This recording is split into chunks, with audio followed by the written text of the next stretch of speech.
So, for most of my life, I have been known as the most organized person, the person that has the cleanest house, right? That has the most organized purse, etc. It was a running joke for a while in my circle of family and friends. And it wasn't anything that I kind of strived for. It really became a natural thing for me. I felt as though if it doesn't have a home, and I still feel this way, if it doesn't have a home, it doesn't belong. And a lot of it has to do with the fact that growing up, I grew up in a very small apartment. There were a lot of us living in this apartment, and we didn't have any personal space. We didn't have anywhere to put our personal belongings. We were literally living on top of each other. It was crowded, it was noisy. I've talked about this in the past. And while that was great and wonderful, and I have so many wonderful childhood experiences, it really gave me this sense of overwhelm all the time because the TV was always on, there was always a fan blowing, many voices, many people yelling, talking over each other, and a lot of noise. Growing up, I really mastered selective hearing because I loved to read as a child and I loved to write as a child. And in order for me to do all those things, I had to tune out everything that was happening around me. And I love that. I was, of all my cousins, while they were all playing outside and doing things, hanging out on the fire escapes, I was in my room reading a book. I was, in my room writing things down in a notebook, in a composition notebook. I always had a pen in my hand or a book in my hand. That's just something that I've always done. And over the years, life happens, right? I got married, I had children, and, life just started happening. And while I tried to hold on to a lot of that, especially when my kids were younger, I was a paper planner. I was always someone that planned on paper. I always carried around my little Franklin planner. It was Franklin Covey. And I always carried around my Franklin planner, and that was my life. I had everything in there. I had every birthday, all of my kids' doctor's appointments. I had all kinds of papers in there that I would reference. Back then, we didn't have computers, we didn't have laptops, we had desktops, we didn't have smartphones. We actually worked smarter because we had to apply our brain, right? We didn't depend on devices and social media for news, right? We didn't depend on any of that. We had to use our brain to remember, to write things down, to follow up. We didn't have pop-up reminders on our phones or our iPads. Those things just did not exist.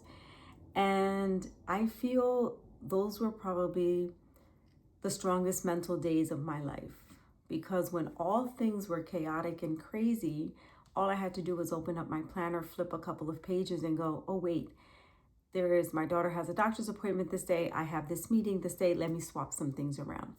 And we've become an environment and a society where we have smarter devices, but we're actually becoming dumber. And I have fallen into that trap recently. I am not saying this to be harsh or coarse. I'm speaking from my own personal experience on this. I have found myself to be losing brain cells on a daily basis. And a lot of it has to do with my addiction to my phone. And while that's even hard for me to say out loud, it is something that is true. It is something that I've had to come to grips with most recently because I can't seem to not pick up my phone. I could be in a meeting and I'm picking up my work phone or my personal phone. If I'm walking in the hallway, I'm looking at my personal phone. If I'm sitting in the car driving somewhere with my husband, I'm on my phone. All the things that I would be complaining about to other family members, here I am doing that. And I realized last week I was in a meeting and I remember there was a really hot topic being talked about in the meeting and I completely tuned out. I completely tuned out and I picked up my phone and I don't even know what I was looking at. I don't know what I was looking at on my work phone. But whatever it was detached me from that meeting. And I have found myself feeling very detached from a lot of things. Now, could it be stress? Could it be the depression that I have been experiencing these last couple of months? Maybe. I don't know. I don't know what it is, but all I know is that what I am doing is not helping. I know that me constantly picking up my phone, checking my phone, scrolling endlessly on different apps is not serving me. Oftentimes, I have no idea what I'm even looking at or why I'm looking at it. And that was my revelation to me this past week. My attention span is 0 to none. And while I'm productive at work, I'm not present. And that is something that I really paid attention to last week because my coworker had to ask me the same question twice. The first time I never heard it. The second time I was distracted and tuned her out. And then the third time, she's like, "Are you even listening to me?" And I thought, you know what? No, I'm not.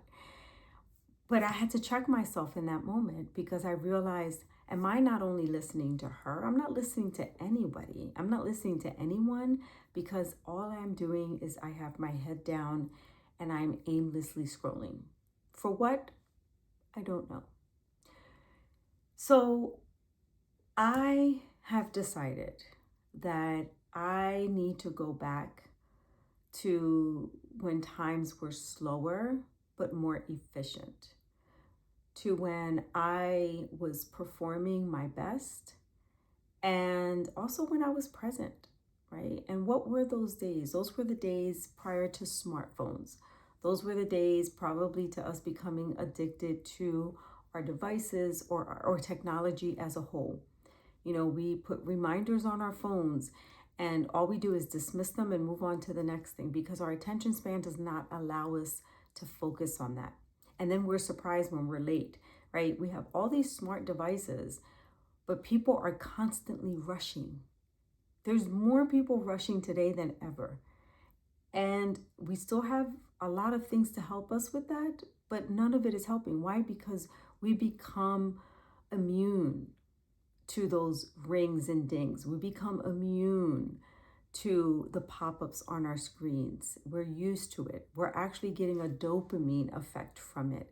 And I was recently listening to a podcast on one of my walks where she talked about the dopamine effect and actually the dopamine pandemic that is going on right now in the world, where people are constantly looking for the next dopamine hit. And it's coming from the form of scrolling, endlessly scrolling. It's coming from other things that really don't serve us and are taking time away from us. They're not just taking time away from us, but they're taking time away from our lives. It's really decreasing activity in our brain cells because all we see are flashing lights and symbols and objects, I think is what she said. We're not even really consuming the information that's being presented to us. We're not able to consume it and digest it in a way that our brain activity can follow it. And I thought, what? How is it that we got here? How is it that this is a smartphone and I can't even tell you what I just saw? So basically that's what it boils down to. And it really made me think, oh my gosh, this is me. This is me. This is me 1,000%. And how do we dial this back? How do we slow things down so that we can get out of this dopamine rush that we're constantly seeking? And the more we watch 7-second reels and the more we see these flashing lights and objects in front of us that we don't actually process, the more we want, right? So we're training our brains that this is normal and this is what to expect. How many times have you walked, let's say down the hall at work or even, shopping at a supermarket? You know that you have a list of things to buy. And for whatever reason, you take out your phone and now you're in the middle of the aisle with a shopping cart, blocking traffic both ways in the aisle because something on your phone has caught your eye. Have you done that? Because I know I have. Have you been a person that is trying to get through the aisle and you see someone else doing this Yes, right? It happens all the time. And I know that I'm sick and tired of how I feel. It is draining, it is exhausting. And even though I feel tired when I go to sleep, I still can't tell you what happened that day. Oftentimes, I can't even tell you what happened that day because most of the day has been spent with my head down. And I don't want to be that person. So, I am here to share with you some things that I am going to start doing to help me reverse and retrain my brain to a time where things slow down, to a time where we used both parts of our brain, right? To the time when we actually applied pen to paper. I'm trying to pull back on anything that's a device as much as possible. That includes my Kindle, by the way. So I had to do some deep diving into my emotions around this because I felt as though because it's an addiction. I thought, oh my goodness, how am I going to consume my time? How am I going to spend the day if I can't be looking at my phone? And that's a lot of us. That is a lot of us. And for me in postmenopause, listen, I need to conserve as many brain cells as I have. I need to make sure that I'm holding on to as many brain cells as I can and that I am really exercising this muscle up here. Because as a woman in postmenopause, dementia and Alzheimer's is something that is prevalent in women over men. And I don't want to be that person. So one way that I'm going to exercise this big muscle up here is I'm going to use more planners, more journals. I'm going to start putting pen to paper because Lord knows I have a plethora of pens. In every drawer I have a pen. I have pens everywhere. I am addicted to pen. I'm addicted to stationery, but I've pulled back. But I know that that's one of my addictions. So I am going to start utilizing what I have and I'm going to start using pen to paper. Similarly, like when I had that Franklin planner when my kids were younger and that was my life, I want that feeling again. I want to be able to pull out a notebook and I want to see my life on paper. I want to see how I am, being challenged, how I'm going to coordinate my schedules and actually help me remember what I have going on in my day or in my life, right? Because I don't know about you, I have to check my work phone for any meetings that I'm having the next day. I don't even think to look in my planner for that. I always just go to my phone. And so how do we convert that dependency into something that's more realistic and pulls us away from always having to look at our devices? I invested in Hobonichi. Hobonichi is a Japanese company, and I invested in their planners and their journals. But the problem is I haven't been able to use it. I haven't used it, okay? And while I have a lot of stickers and I have a lot of things, that I will get to that. That's a different video.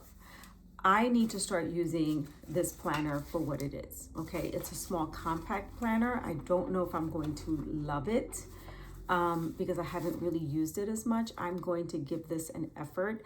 I will say this is the smallest planner I have ever held in my hand. I have always been a larger planner person, preferably a foil planner person. I have this passion planner as well, but because I travel a lot for work, these things became very cumbersome and just overwhelming. This is a passion planner. They just take up a lot of space. So I decided, let me go smaller and see if that works. But this is a personal planner for me. I'm also the type of person, I don't want to mix personal and business. I don't want to do that. So this is my personal planner. And I need to decide what I'm going to use for my work planner. I haven't decided on that, but I do want to keep it simple. I don't want to do anything crazy. I don't want to really have anything that's going to overwhelm me in any way. But going analog as a whole is is a need for me. It is a definite must-have for me. I'm going to start by using my Hobonichi planner. And just in terms of getting the clutter out of our heads, right? Because I am the type of person that when I sit down to go to work, I need to have a clean slate. I cannot have clutter. I can't have a mess. So every night after I'm done, if I am sitting at this desk at night, I clean everything off and I'm ready for the next day. I can't come back the next day with the previous day's mess. That includes making my bed. You know, I go to bed and I make sure there are no dishes in the sink. My kitchen is clean. My counters on my bathroom are clean, right? All these little things that I'm on autopilot, it's how I function. And I think that's why people always say you have the most organized house. No, for me, I like a tidy house because maintenance is key. Maintenance is key. And I need to make sure that when I start my next day, I'm not dealing with yesterday's issues or yesterday's mess. It's a new day. It is a new day and I want to start it that way. So one of the things that I started doing, I was going strong and then life happened, was writing in my little Hobonichi Techo. I forgot the size of this, but this is something that I am using to write daily. It's just my daily thoughts. It's a journal. It's a daily journal that I'm using, and I can't wait for it to get chunky and expand because I love me a chunky journal. I love me a chunky book, and that means that it's been lived in. The pages have been touched. I've written on them. It's expanded the page, right, with ephemera or whatever else. I just love a book that has been loved and touched and used. That to me that brings me a lot of dopamine, right? So I have this. I have a gratitude journal that I put stickers on. I did this last year and I never wrote in it. Look at this. It's crazy. So I have this Paper Republic pocket notebook that my daughters gave me for Christmas. This was their gift to me. They know that I love me a good traveler's notebook. So they got me this Paper Republic brand book with the inserts. You notice what's missing? My handwriting. I haven't touched it. I haven't written in it. This is going to live in my purse. So any ideas that I have, anything that comes to mind, anything that a quote that I see, maybe it's a book that I want to read, right? I used to take out my phone and put that in my notes on my phone. But what happens when you're addicted to your phone and you touch it? I would put the note in and then there I go, endlessly scrolling again. I need to contain myself. And so that is my intent for using this little Paper Republic book.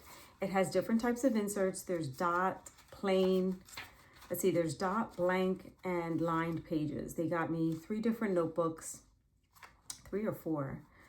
Yeah, 2 dots, 1 lined, and 1 blank. So, and it also has this cute little pocket folder thing that I can use for other things, for, you know, stickers or ephemera that I find, anything that I want to keep, that I want to add to the journal.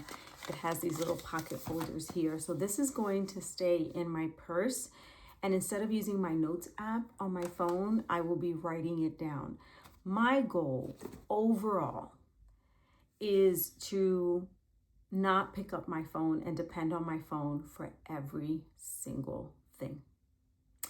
I want to rely on my paper planners. I want to rely on my notes and even my Kindle that my husband bought for me last year for my birthday.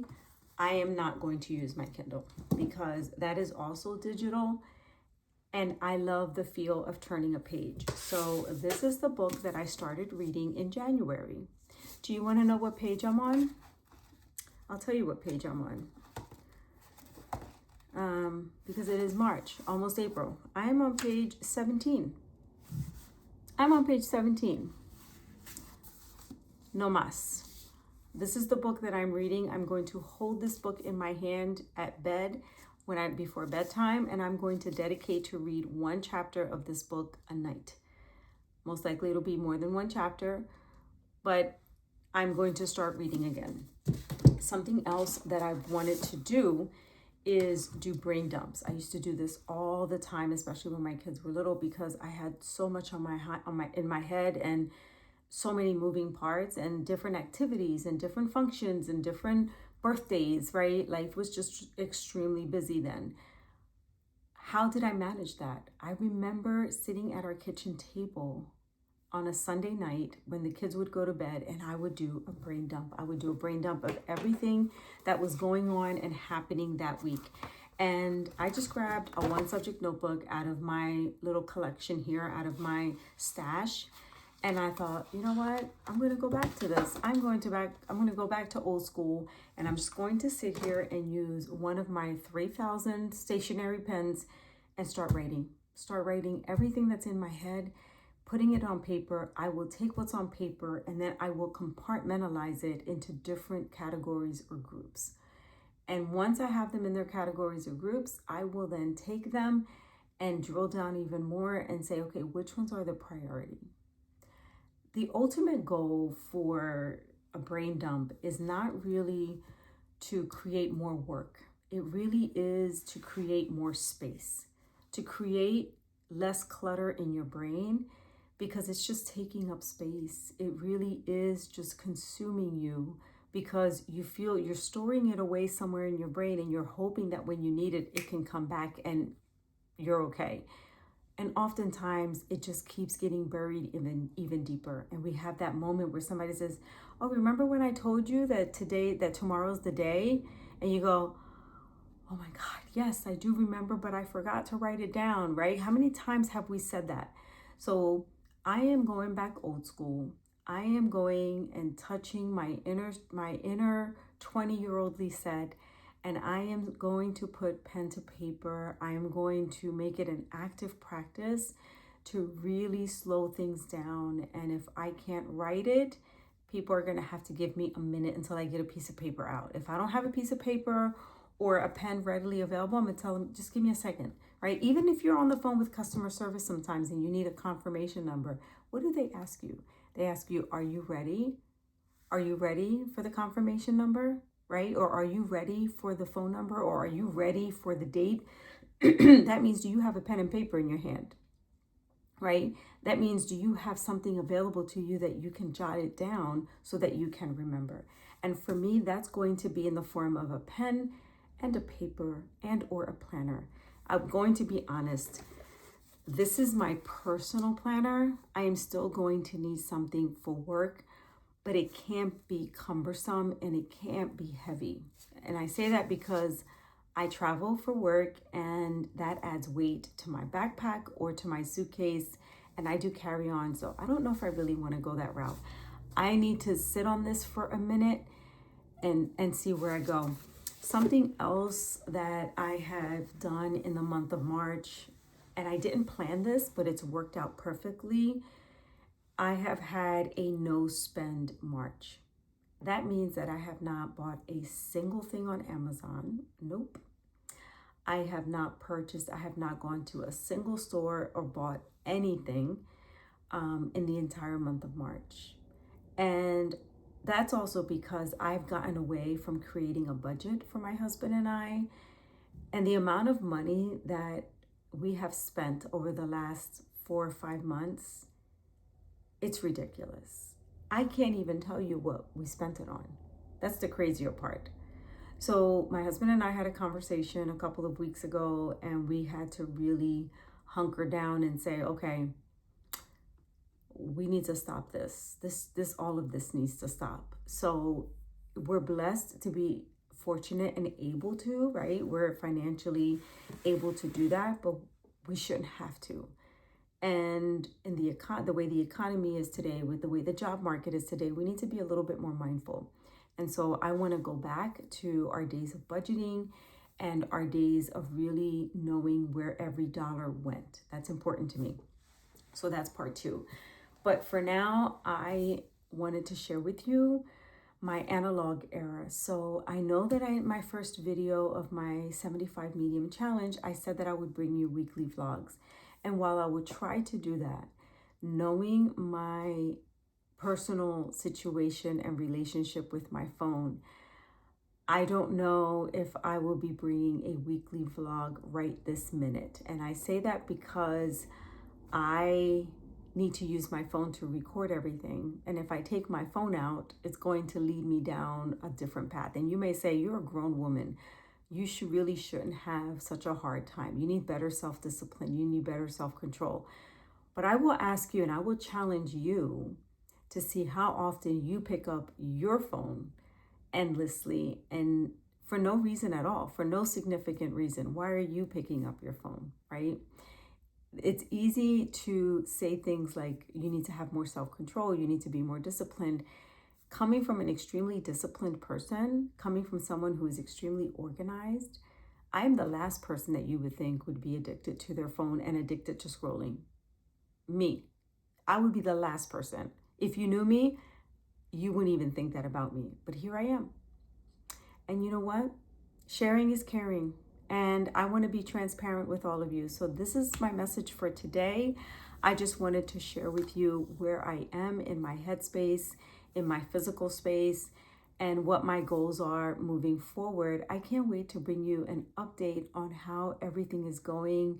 This is my first week going analog, and I'm excited. I'm excited for myself. I am excited for this challenge and all the beautiful things that it will bring.